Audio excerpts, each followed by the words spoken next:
manasik umroh. Pertama, apabila kita sudah sampai di mikot tadi ya, kan batas pertama kita mengawali ibadah umroh kita ketika kita berada di mikot. Ya, ketika kita sampai di mikot, yang pertama kali kita lakukan apa? Kalau tadi amalan-amalan sunnah mikot atau sunnah ihram kita lakukan sejak kita di hotel. Kalau di Madinah di hotel, kalau yang nanti menuju Mekah dulu berarti sebelum kita terbang di Jakarta.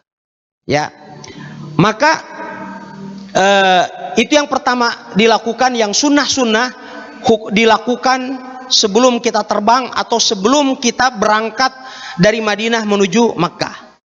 Begitu sampai di mikot, apa yang dilakukan? Yang kita lakukan itu pertama tentu sebelum kita melakukan umroh itu kita menggunakan kain ihram terlebih dahulu, menggunakan kain ihram, dan kain ihram terdiri dari dua helai.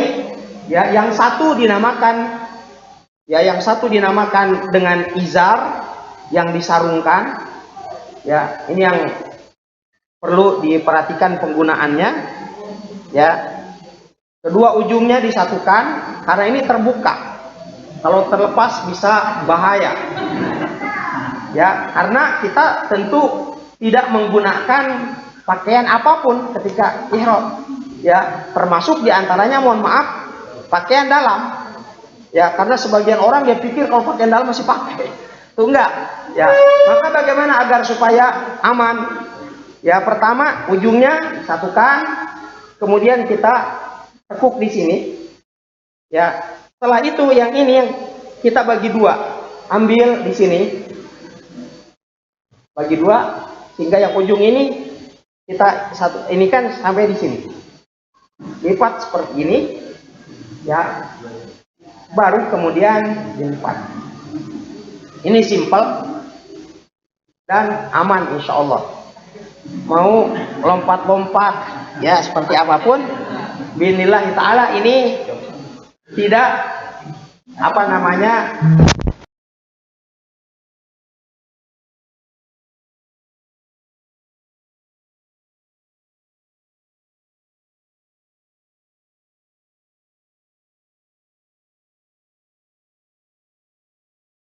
seperti biasa.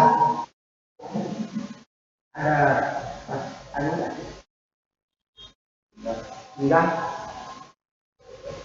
Ya, edisi terbaru mengatur juga membagikan, tidak lagi membagikan sabuk, karena biasa sabuk itu tidak dipakai sama jemaah. Cocoknya dipakai sama ya, ini bukan asli. Kayaknya yang mengatur lebih bagus daripada ini. Ya, biasanya orang itu kan pakai sabuk, tapi sabuk haji umroh biasa nggak dipakai. Dipakainya sama orang Betawi kan. Orang Betawi. Baik, ini menggunakan apa namanya?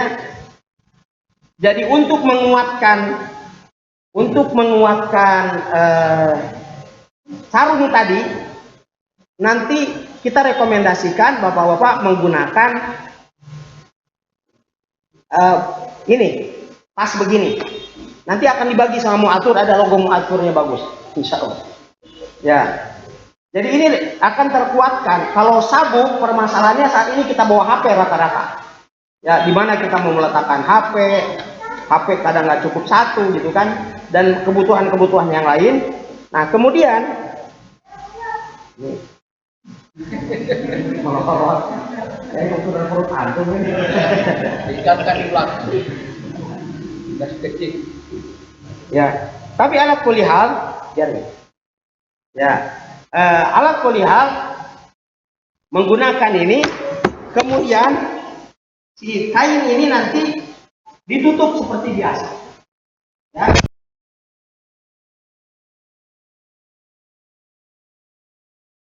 Kedua pundak. Untuk lebih rapi, nanti ini dijepitkan di sini, di pinggang tadi, di ikat pinggang. Seperti ini kan? Artinya tidak terbuka-buka dada, ya harus pakai deodoran apa? Dia dijepitkan di ujungnya, dijepitkan di atas tadi, ya, sehingga kemudian tetap rapi seperti ini, ya. Penggunaan kain ihram tidak dilakukan seperti ini. Ini namanya ittiba tadi, kecuali pada saat tawaf saja.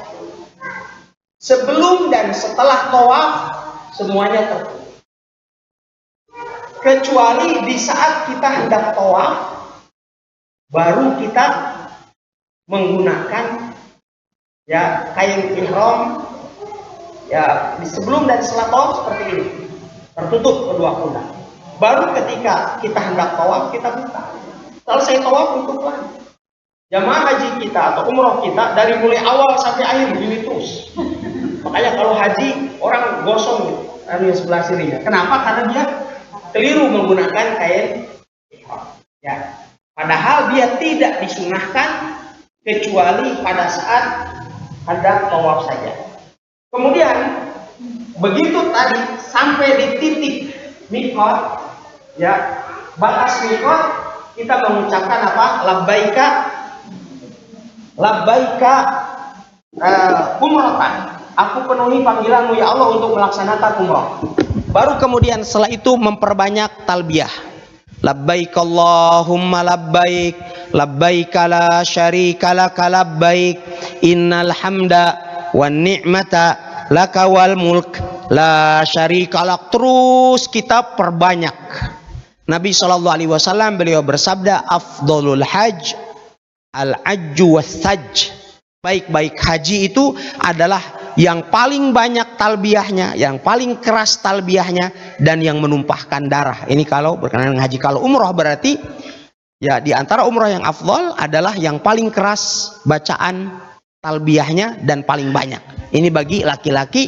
Adapun bagi perempuan maka cukup bertalbiyah ya diperdengarkan untuk dirinya sendiri. Kemudian kita terus memperbanyak talbiyah sampai ke Mekah. Sunnahnya setelah kita sampai di Mekah kan tidak langsung ke Masjidil Haram, kita akan pergi ke hotel dulu.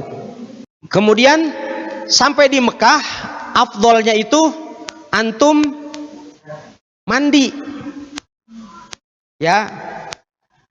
Karena bagian daripada pemuliaan kota suci Mekah, Nabi SAW itu mandi ketika memasuki kota Mekah. Jadi ada mandi di miqat, sampai di Mekah mandi lagi. Bagaimana menggunakan sabun yang memiliki aroma, wangian? Apakah itu dilarang ataukah tidak? Ada dua pendapat para ulama rahimahumullah ta'ala. Yang rajih, ya dia boleh. Karena yang dilarang itu tatoyub, menggunakan minyak wangi. Ya, kalau seandainya sabun itu tidak dikatakan kita menggunakan minyak wangi, tidak digunakan kita tatoyub dalam bahasa Arab. Itu adalah sabun yang beraroma. Sama halnya kita makan, makanan kita beraroma. Ya, apakah boleh atau tidak? Boleh. Walaupun tentu sebagian ulama mengatakan bahwa afdalnya mengambil sabun yang tidak beraroma. Biasanya di hotel-hotel di Mekah itu ada sabun ghairu mu'attar, ada tulisannya sabun yang tidak beraroma. Itu yang dipakai lebih bagus. Baik, setelah kemudian itu masih terus bertalbiyah memperbanyak talbiyah sampai kemudian kita berangkat menuju Masjidil Haram. Berangkat menuju Masjidil Haram, berangkat menuju Masjidil Haram, ya akan masuk ke masjid. Kita masuk dari arah pintu yang pertama. Enggak mesti dari situ sih, cuman kita karena posisi hotelnya dari situ. Ya, di pintu nomor 1 ini karena posisi hotel saja kita, ya lebih nyamannya di situ. Namanya Malik Abdul Aziz, pintu Abdul Aziz, Raja Abdul Aziz, King Abdul Aziz Gate. Ya, kemudian kita masuk ke dalam Masjidil Haram, sama seperti masuk ke masjid yang lain, adabnya tidak ada doa khusus. masukkan kaki sebelah kanan, lalu kemudian membaca doa masuk masjid, Allahumma ftahli abwaaba rahmatik. Kemudian setelah kita melihat Ka'bah, baru talbiyah putus di situ. Sebelumnya kan kita bertalbiyah terus. Jadi sampai kapan talbiyah putus? Talbiyah putus setelah kita melihat Ka'bah. Begitu kemudian kita melihat Ka'bah, baru talbiyah putus. Dan ketika ketika melihat Ka'bah ada doa yang disunahkan oleh Nabi SAW. Allahumma antas salam wa minkas salam, fahayina rabbuna bisalam. Ada lagi, Allahumma zid hadal bait tashrifan wa takriman, wa zid man zarahu tasharrufan wa takriman, dan seterusnya. Berdoa pada saat itu hukumnya sunnah. Nah, baru kemudian menjelang tawaf, tadi posisi kain ihram tadi dirubah. Pundak sebelah kanan ditampakkan. Ini ittiba bagi laki-laki.